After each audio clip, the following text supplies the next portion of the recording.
सभी को नमस्कार। जिह्वाग्रमादाय करेण देवीं वामेन शत्रून् परिपीडयन्तीं गदाभिघातेन च दक्षिणेन पीताम्बराढ्यां द्विभुजां नमामि। सर्वप्रथम माता भगवती बगला परमेश्वरी को प्रणाम करते हुए, परम पूज्य गुरुदेव को प्रणाम करते हुए आज की केस स्टडी का प्रारंभ करूंगा। मित्रों, आज का जो मेरा विषय है, कम उम्र में कैसे जातकों की उन्नति होती है, किन योगों के कारण जातक 20-21 साल की अवस्था में सफल हो जाता है, किन योगों के कारण जातक को जीवन में उच्चता मिलती है, ऐसे किन योगों के कारण जल्दी से भाग्योदय हो जाता है, किन योगों के कारण जातक प्रिंटिंग प्रेस में काम करता है। आज इन सब योगों के विषय में आप लोगों को बताएंगे। मित्रों, जहां पर गुरु बैठा होता है, जिस बिंदु पर गुरु बैठा होता है, वो जातक का जीव कारक गुरु होता है, उसको जीव लग्न भी कहते हैं। गुरु जिस जगह पर बैठा होता है वो जगह जातक के विषय, जातक के आसपास के वातावरण को बताती है। इस कुंडली में गुरु को देखिए, गुरु अष्टम भाव में शनि के साथ बैठा है और गुरु का संबंध मंगल से भी होता है। तो यहाँ पर एक चीज ये देखिए, शनि जो होता है, शनि कर्म का कारक होता है, व्यवसाय का कारक होता है, प्रोफेशन भी देखते हैं। काल पुरुष की कुंडली का 10म भाव होता है। 10म भाव जो होता है प्रोफेशन के बारे में, व्यवसाय की प्रकृति क्या है, किस प्रकार का व्यवसाय करेगा, इन सब बारे में जो जानकारी मिलती है वो हमको शनि से मिलती है और 10म भाव के स्वामी से मिलती है। तो इस कुंडली में, काल पुरुष की कुंडली के अनुसार जो कर्मेश होता है वो शनि है। शनि किसके साथ कहाँ बैठा है? अष्टम भाव में बैठा है, गुरु के साथ बैठा है, मंगल की दृष्टि है। मंगल जो होता है मशीन का कारक होता है, ऊर्जा का कारक होता है, जितनी भी तकनीकी चीजें होती हैं वो मंगल होता है। जिनकी कुंडली में मंगल के साथ शनि बैठा होता है, ऐसे लोग तकनीकी शिक्षा में जुड़कर काम करने वाले होते हैं। ऐसे लोग विज्ञान आदि विषयों में भी पारंगत होते हैं। मंगल का संबंध शनि से होना चाहिए। अब जिनकी कुंडली में गुरु 6, 8, 12 भाव में बैठा होता है, ऐसे लोगों का स्वास्थ्य मध्यम होता है।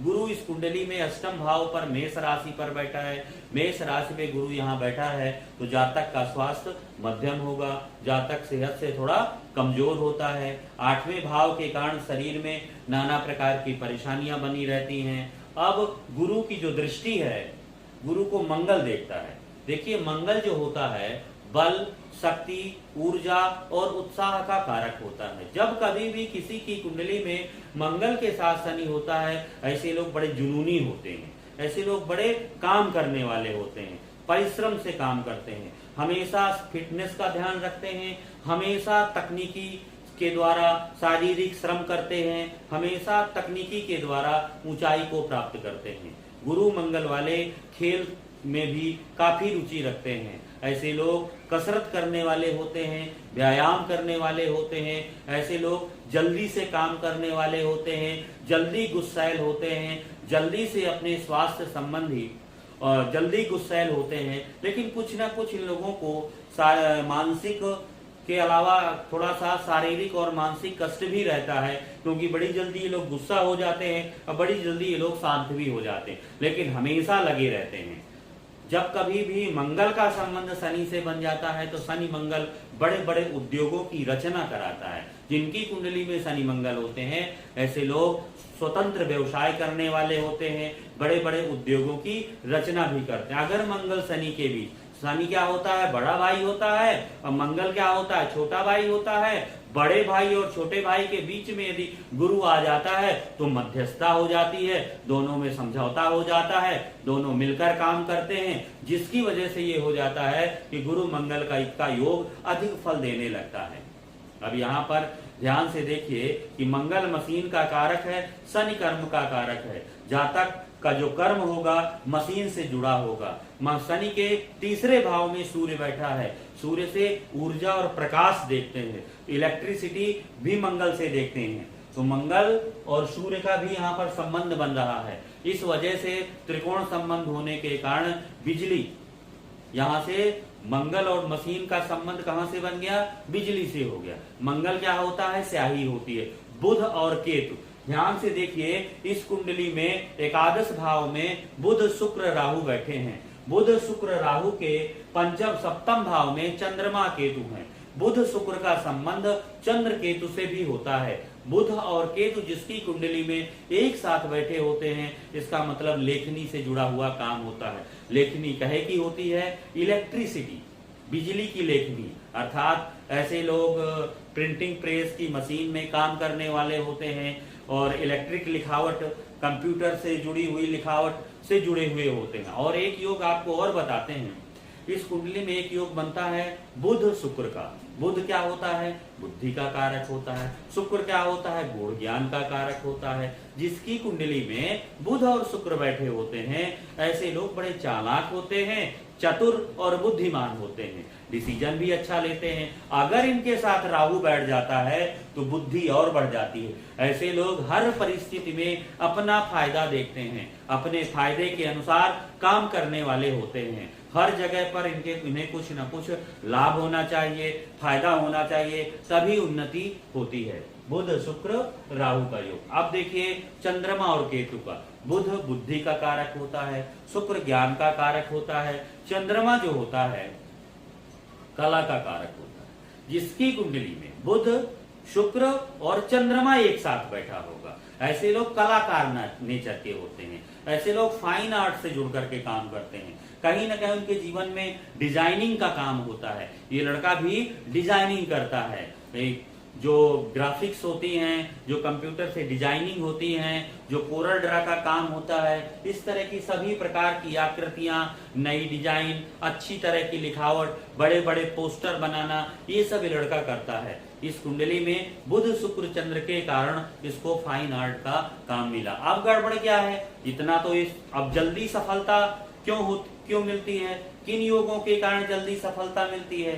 तो देखिए एक सरल योग बताते हैं। शनि क्या होता है? कर्म का कारक होता है। गुरु क्या होता है? जीव का कारक होता है। काल पुरुष की कुंडली में शनि दशम और एकादश भाव का स्वामी होता है। गुरु क्या होता है? गुरु नवम और द्वादश भाव का स्वामी होता है। जिनकी कुंडली में गुरु के साथ शनि होता है, ऐसे लोग धर्म कर्म करने वाले होते हैं। कहीं ना कहीं इनके जीवन में धर्म कर्म का समावेश होता है। यदि शनि क्या होता है? कर्म है। गुरु क्या है? जीव है। यदि गुरु शनि से आगे बैठा है या गुरु शनि के साथ बैठा है, तो शनि तो एक राशि से दूसरी राशि जाने में 2.5 साल लगता है। गुरु को एक राशि से दूसरी राशि जाने में ज्यादा टाइम 12 महीने लगते हैं। तो इस वजह से आप ये समझ सकते हैं कि गुरु शनि से आगे बैठा हो तो भी 20 से 21 साल में जातक का भाग्योदय हो जाता है। बहुतायत मामलों में देखेंगे शनि के आगे गुरु बैठा होता है। 80% हमने शोध में ऐसा देखा है कि शनि के आगे गुरु बैठा हो, जातक को कम उम्र में जल्दी सफलता मिलती है। केवल शनि का संबंध राहु और केतु से नहीं होना चाहिए। आज आप लोगों ने समझा कि किस तरह जातक को जल्दी सफलता मिलती है। जल्दी सफलता होने के लिए, जल्दी धन कमाने के लिए लाभेश का भी महत्व होता है, धनेश का भी महत्व होता है। इस कुंडली में जो धनेश है, धनेश को देखिए, धनेश जो है वो मंगल बैठा है। धनेश है, शुक्र है, धन स्थान में मंगल है और एकादश भाव का स्वामी चंद्रमा है। तो धनेश शुक्र का संबंध एकादश भाव के स्वामी चंद्रमा से भी होता है। अर्थात ये जातक जीवन काल में धन कमाने वाला होगा तो धन की स्थिति भी ठीक हो जाती है। बुध शुक्र क्या है? धन का कारक है। शुक्र जिसका एकादश भाव पर होगा उस व्यक्ति के जीवन में धन आगमन के अवसर अधिक होते हैं। लेकिन शुक्र की डिग्री क्या है? शुक्र की हालत क्या है? शुक्र कर्क राशि में बैठा है तो यहाँ पर शुक्र कमजोर है। शुक्र के पहले सूर्य बैठा है तो शुक्र की हालत यहाँ पर कमजोर दिखती है। शुक्र के पहले सूर्य बैठा है। शुक्र पर चंद्रमा का प्रभाव है। तो कहीं ना कहीं प्रारंभ में बच्चे के जीवन में धन का अभाव रहा होगा, लेकिन 20-21 साल के बाद जातक लगातार सफलता को प्राप्त करता गया। अब यहाँ पर देखेंगे कि अब इसका गड़बड़ क्या है। गड़बड़ देखिए, 7वें भाव का स्वामी गुरु है, 8वें भाव का स्वामी इस कुंडली में मंगल है, सातवें और आठवें भाव के स्वामी का संबंध बन रहा है। सातवें और आठवें भाव, आठवां भाव मृत्यु का होता है, सातवां भाव विवाह का होता है। कहीं ना कहीं वैवाहिक सुखों में मृत्यु, वैवाहिक सुखों में हीनता जरूर देता है। एक तो ये बात स्पष्ट होती है। शुक्र कर्क राशि का है। कर्क राशि का मतलब होता है शुक्र यहाँ पर बहुत कमजोर है। बहुत कमजोर होने के कारण वैवाहिक जीवन में भी इसको बड़ी परेशानी का सामना करना पड़ेगा, क्योंकि शुक्र के सामने चंद्र केतु है, शुक्र कर्क राशि पर है, इस वजह शुक्र के आगे गुरु का प्रभाव है। तो इस वजह से ये हम कह सकते हैं कि यहाँ पर जातक को विवाह के बाद परेशानी का सामना करना पड़ेगा। दूसरी बात, पंचम स्थान पर चंद्रमा केतु है, संतान की पीड़ा इस बच्चे को ज्यादा होगी। पंचमेश जिस कुंडली में हमने अपने अनुभव में देखा है, अपने कई कुंडलियों के अध्ययन में देखा है कि जिसकी कुंडली में पंचम भाव पर केतु बैठा होता है, उस व्यक्ति को संतान की चिंता अधिक होती है। उस व्यक्ति के जीवन में संतान की पीड़ा कभी न कभी बनी रहती है। और हमने ये भी देखा है कि चंद्रमा के साथ यदि केतु बैठ जाएगा तो पीड़ा अधिक बढ़ जाती है। चंद्रमा क्या होता है? गर्भ का भी कारक होता है। कहीं न कहीं पत्नी के गर्भाशय में भी समस्या आती है। दूसरी स्थिति देखेंगे, चंद्रमा माँ का कारक है और केतु क्या है? बिना धड़ का है। चंद्र केतु की युति होने पर यह संकेत जाता है माता को जीवन में बड़े कष्ट और बड़ी परेशानियों का सामना करना पड़ेगा। इस व्यक्ति को संतान की स्थिति का भी, संतान हीनता का भी सामना करना पड़ सकता है। अब यहाँ पर देखिए, पंचमेश अष्टम में बैठा है। अष्टम भाव पर वैसे नीच भंग मंगल कर भी रहा है, उसके बाद भी शनि को अधिक पावर यहाँ पर नहीं मिली हुई है। तो कहीं ना कहीं संतान को लेकर के काफी परेशानी का सामना करना पड़ेगा। विवाह को लेकर के भी काफी परेशानी का सामना करना पड़ेगा। और माँ का स्वास्थ्य भी मध्यम रहेगा। अब पिता की स्थिति को देखिए, सूर्य पिता का कारक है। पिता मिथुन राशि, पिता कहाँ बैठा है? पिता दसम भाव पर बैठा है और सूर्य के आगे शुक्र और राहु बैठे हैं। पिता शुक्र के साथ राहु जब बैठ जाता है तो व्यक्ति में चालाकी आ जाती है। व्यक्ति जातक का पिता होगा वो भी चालाक होगा, उस पर अष्टमेश का प्रभाव है, अर्थात कहीं न कहीं उसके जीवन में परेशानी जरूर रही होगी, बाधाएं जरूर रही होगी, लेकिन एक समय के बाद बाधाओं को धीरे से पार करते हुए आगे बढ़ेगा। कभी भी आप देखेंगे सूर्य के आगे शुक्र राहु बैठा होगा, पिता में चालाकी आ जाती है। सूर्य के आगे मंगल राहु होगा, पिता में धूर्तता आ जाती है, बेईमानी आ जाती है। कहीं ना कहीं जिस भी भाव के आगे मंगल राहु बैठा होता है उन भावों पर देखेंगे कि पिता के नेचर में कहीं ना कहीं स्वार्थपरता आ जाती है, अपने हित के लिए काम करने वाला हो जाता है। अब इस कुंडली में ध्यान से देखेंगे कि शुक्र का संबंध, अगर गुरु को हम पीछे लाते हैं, पूर्व जन्म में गुरु का संबंध बुध शुक्र राहु से बन जाता है। कहीं ना कहीं स्त्रियों को लेकर के इस जातक के जीवन में इसने स्त्रियों को काफी नुकसान पहुंचाया है।